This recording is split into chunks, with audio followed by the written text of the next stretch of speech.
네, 전해드린 대로 두 번째 순방지 미국 뉴욕에 도착한 윤석열 대통령이 유엔 총회 기조연설에 나섰습니다. 네, 어떤 메시지가 담겼는지 전문가와 함께 자세히 짚어보도록 하겠습니다. 우정엽 세종연구소 수석연구위원 함께합니다. 안녕하세요. 안녕하세요. 예, 안녕하세요. 먼저 윤 대통령의 연설 내용을 들어보시겠습니다. 힘에 의한 현상 변경과 핵무기를 비롯한 대량 살상무기, 인권의 집단적 유린으로 또다시 세계 시민의 자유와 평화가 위협받고 있습니다. 어느 세계 시민이나 국가의 자유가 위협받을 때 국제사회가 연대하여 그 자유를 지켜야 합니다. 예, 이번 연설은 한 11분 정도 진행이 됐는데요. 자유라는 단어가 21번 나왔습니다. 자, 윤 대통령의 유엔 대비 무대 기조연설이죠. 총평 한번 들어볼까요? 우리나라는 이제 2024년과 25년에 유엔 안보리 비상임 이사국에 지금 진출하려는 그런 목표를 가지고 있습니다. 예. 네. 그렇기 때문에 이번 윤석열 대통령의 연설은 한국이 유엔 비상임 안보리 비상임 이사국의 후보로서 어떠한 역할을 할 수 있는지, 그리고 어떠한 문제들을 국제사회가 갖고 있는지를 이제 진단하고 그 해결책을 제시하는 연설을 했는데요. 지금 이제 연설 내용에서 보셨듯이 네. 여러 가지 국제 규범을 위반하는 상황, 그러한 상황들을 유엔의 복원과 그리고 국제사회의 연대를 통해서 해결할 수 있다라는 메시지를 전달했습니다. 네, 이번에는 직접적으로 북한에 대한 언급을 하지 않았던 걸로 전해지고 있는데 어떤 이유에서인가요? 한반도의 특수성 같은 것들을 이제 지난 대통령들의 예. 유엔 연설에서는 이제 강조한 바가 있습니다. 그러니까 우리나라에만 유독 특수하게 여겨지는 뭐 종전선언 같은 예. 이야기들이 이제 유엔 연설에 나왔었는데 이번 윤석열 대통령의 연설은 그것보다는 보다 보편적인 가치 차원에서 북한 정권에 중점을 두기보다는 북한 주민의 중점을 두는 것으로 해석할 수 있는 네. 그러니까 국민들의 자유와 안정 이러한 부분들을 강조한 것이죠. 예. 그래서 북한이라는 단어를 직접적으로 언급하지는 않았지만 핵무기 등 대량 살상무기 등의 개발, 그다음에 인권 유린, 네.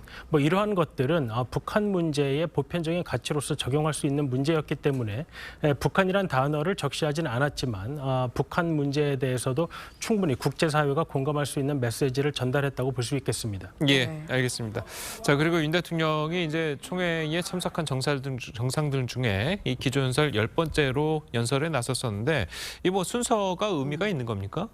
순서가 정해진 나라는 이제 브라질이 1번, 미국이 2번 예. 외에는 다른 국가들이 이제 그 국가들이 선호하는 시간대라든지 아니면 국가의 정상이 오느냐, 뭐 장관급이 오느냐, 대사급이 오느냐, 뭐 이런 거에 따라서 순서가 정해집니다. 예. 그래서 보통 대통령들이나 이제 왕이 오게 되면은 순서가 좀 앞에 배정되는 경우가 있고, 그리고 이제 그것도 이제 지역적으로 배정을 한다거나 아니면 특별히 갈등 관계에 있는 국가들은 조금 멀리 뛰어논다거나 이런 여러 고려들이 있어서 순서가 뭐 특히 어떤 큰 의미가 있다고 보기는 어렵겠습니다. 네, 이번에 윤석열 대통령 기조연설에서 이제 국제사회 문제 해결 방안으로 이른바 뭐 기여 외교를 좀 강조한 부분이 있습니다. 기여 외교라는 거 정확히 어떤 개념인가요?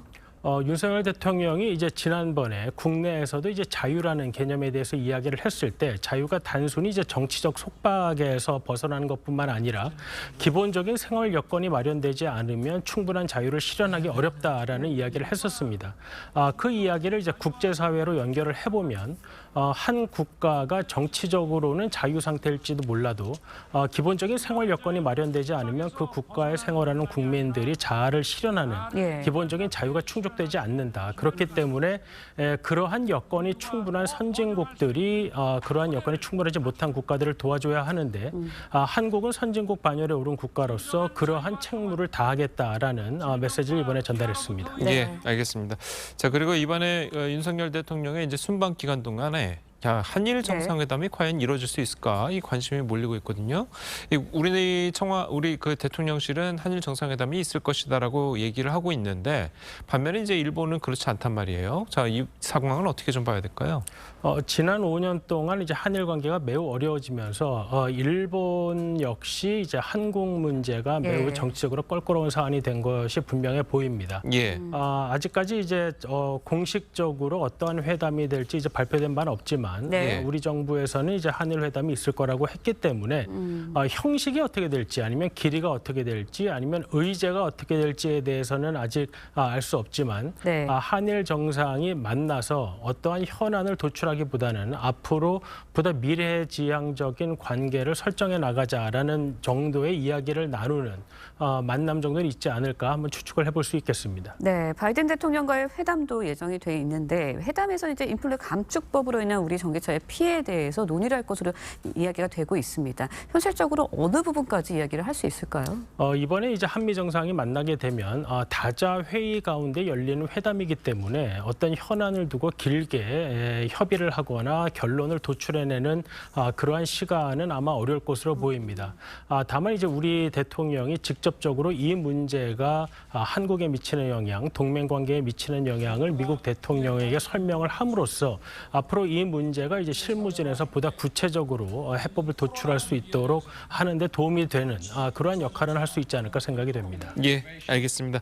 자, 오늘 우정엽 연구위원의 말씀은 여기까지 듣겠습니다. 잘 들었습니다. 고맙습니다.